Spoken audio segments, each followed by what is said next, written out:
Good morning Pilipinas! Live mula sa Pag-asa Weather and Forecasting Center. Ito na po ang latest sa liga ng ating panahon.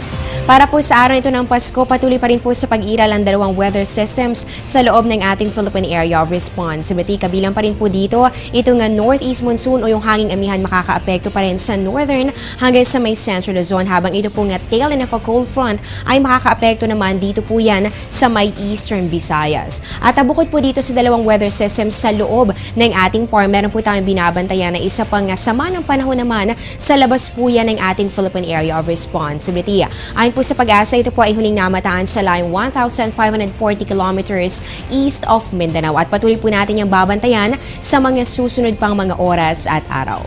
Samantala, para po sa mga susunod na oras, inaasahan po natin para sa liga ng ating panahon dito sa Bicol Region, Eastern and Central Visayas, pati na rin po dito sa Caraga at Northern Mindanao, ang maulap na kalangitan na siyang magdadala ng mahihina hanggang sa katamtamang pag-ulan at pagkidlat, pagkulog. Dito naman sa ating mga kababayan sa Northern Luzon, particular na sa Cagayan Valley, pati na rin po dito sa may Cordillera at Ilocos Region, asahan din po ninyo ang maulap na kalangitan pero mga mahihinang pag-ulan lamang ang inyong mararanasan.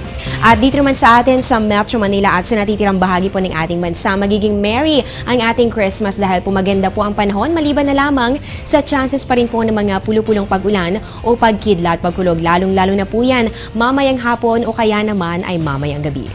At dahil nga po sa patuloy na pag-iral ng hanging amihan o northeast monsoon, alamin po natin kung paano nga ba nito naapektuhan ang agwat ng temperatura natin kahapon. Magbabalik po kami matapos ng isang paalala. Tatanungin ko ang lahat ng nararapat itanong. Tatanungin ko sina Manong at Manang, mga kaibigan at katrabaho, Si Obama at ang barangay tanod. tatanungin ko ang mga taong dapat tanungin para sa mga bagay na dapat ipaliwanag. Para sa bansang kailangan magtanong. para sa kinabukasan ng ating bayan.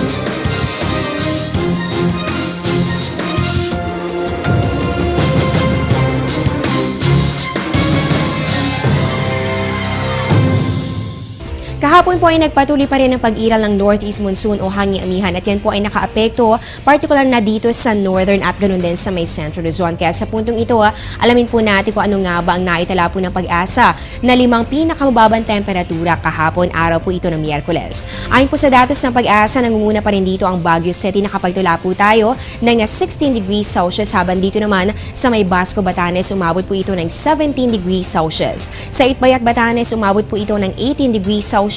At para po dito sa Malaybalay, Bukidnon, meron po yung 19.5 degrees Celsius. At para po dito sa may Calayan, Cagayan, umabot naman ito ng 20.5 degrees Celsius. At again po dito po sa Malaybalay, Bukidnon, kayo po hindi naman gaano naaabot nito nga epekto ng hanging amihan. Pero dahil nga po elevated at binubuo ng mga kabundukan ng area na ito, ay talaga pong normal na nararanasan po ninyo ang malamig na panahon. At yan po ang latest mula dito sa Pag-asa. Abangan niyo po ang susunod kong update mamayang alas 12 ng tanghali. Dito pa rin po yan sa Telebisyon ng Bayan. Ako po ang inyong weather lover, Amor Larosa, na nagsasabing ang taong handa at mahinahon, kayang lagpasan ang hamon ng panahon. Good morning po and Merry Christmas!